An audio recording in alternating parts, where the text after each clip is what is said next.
A firmeza da convenção e da santificação é de tamanha importância que o nosso cuidado e diligência em confirmá-las nunca poderão ser considerados demasiadamente excessivos. Tanto os ateus, pagãos e infiéis de fora da igreja como os hipócritas e enganadores do lado de dentro entregam-se deliberadamente à ruína espiritual ao negligenciarem tal assunto de consequência eterna. Enquanto tem tempo, advertências e assistência de outros para considerarem a questão com urgência, multidões vivem como brutos ou ateístas, esquecendo-se de que não são nascidos em pecados e miséria, e deliberadamente se acomodam a esta situação sem considerarem que, a menos que sejam convertidos, serão condenados. Muitos deles não sabem a necessidade que têm de conversão, ou nem mesmo sabem o que é conversão ou santificação. Além disso, alguns pregadores do Evangelho têm sido tão lamentavelmente ignorantes no que se refere a esse assunto de vital importância, que têm persuadido e iludido o povo de que apenas os pecadores grosseiros e odiosos necessitam de conversão. Dessa forma, eles prometem a salvação àqueles a quem Cristo, com muitas asseverações, declarou que não entrariam no reino de Deus.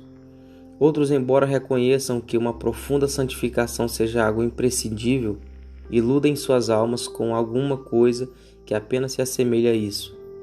Aí está a causa da miséria e desonra da igreja. A própria santidade é desonrada por causa dos pecados daqueles que, dizendo-se santos, fingem possuir aquilo que não têm.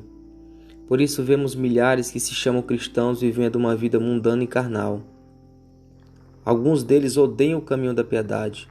Entretanto, pensam que são convertidos por sentirem alguma tristeza quando pecam. Desejam, quando o pecado já é passado, que não o tivessem cometido, implorando a misericórdia de Deus e confessando-se pecadores. Isto eles tomam por verdadeiro arrependimento, embora o pecado nunca tenha sido realmente mortificado em suas almas, nem os seus corações tenham sido levados a odiá-los e abandoná-lo. Após haverem se deleitado e usufruído do pecado, ficam tristes em virtude do perigo, mas nunca são regenerados e feitos novas criaturas pelo Espírito de Cristo.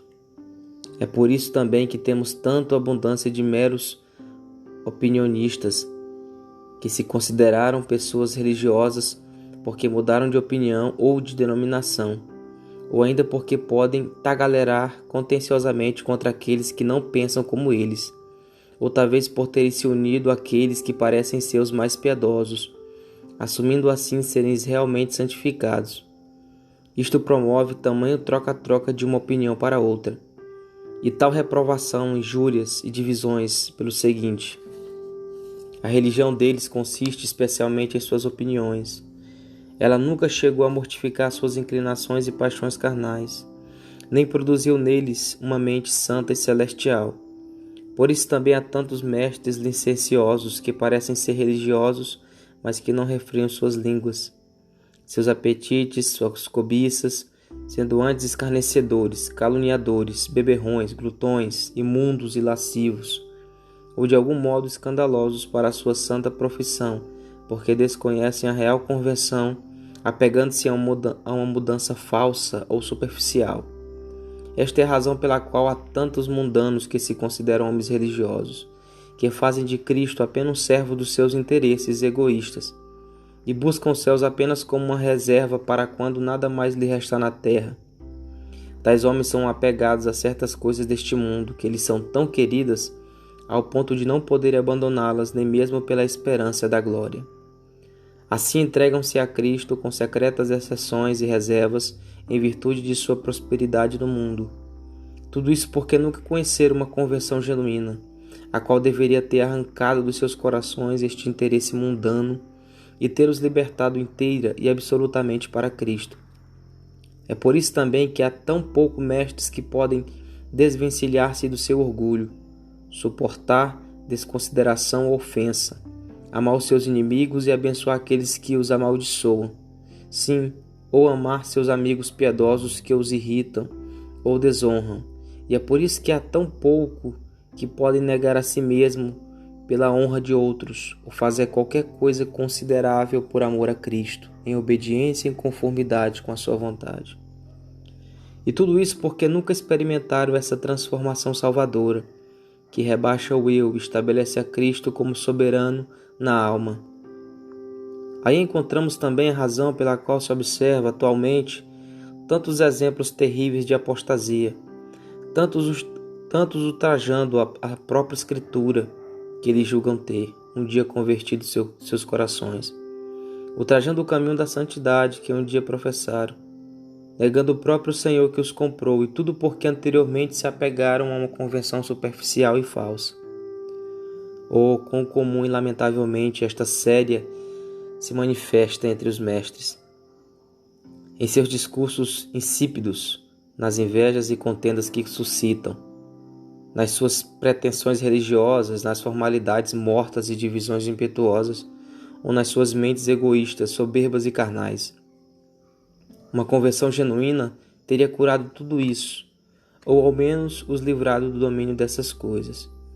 Assim entendo anteriormente em meu livro, Apelo ao Não Convertido, me esforçado no sentido de despertar almas descuidadas e persuadir os obstinados a se voltarem para Deus, a fim de que vivam. Eu aqui me dirijo àqueles que parecem estar experimentando a obra de convenção.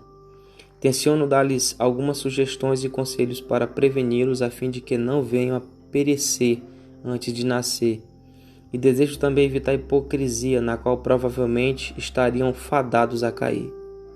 Quero tentar resguardá-los do engano de seus próprios corações, do erro nas suas vidas e da miséria na hora da morte, coisas que provavelmente se seguiriam, a fim de que não vivam como aqueles que honram a Deus com a sua boca e com seus lábios, mas cujos corações não estão corretos diante dele, nem são firmes à sua aliança. Faço isso pelo temor de que, por não se encontrarem a uma consideração profunda e não enraizarem a semente da vida, ou por abafarem com amor e cuidado predominantes pelo mundo, tais sementes venham a secar quando o fogo da perseguição surgir. Do mesmo modo, por temor de que os leitores, sendo edificados sobre a areia, venham a cair quando os ventos e as tempestades se levantarem, de modo que, sendo grande a sua ruína, venha a ser manifestado que saíram do nosso meio porque não eram dos nossos, porque se tivessem sido dos nossos, teriam permanecido conosco. Atentem, portanto, para esta grande e importante questão e procurai com diligência cada vez maior confirmar a vossa vocação e eleição. E não deis crédito aos seus corações tão fácil e confiantemente, mas voltem-se para o Senhor de todo o seu coração. Apeguem-se a Ele resoluta e firmemente. Atentem a fim de que possam vender tudo para comprar essa pérola, sem hesitar diante do preço, mas rendendo-se totalmente a Cristo. Voltem-se para Ele, como fez Aqueu e outros convertidos da igreja primitiva, renunciando a tudo o que tem diante da sua vontade. Não deixe que nenhuma raiz de amargura permaneça. Não façam exceções ou reservas, mas neguem-se a si mesmos. Abandonem tudo isso e sigam aquele que os tem guiado a este caminho de autonegação.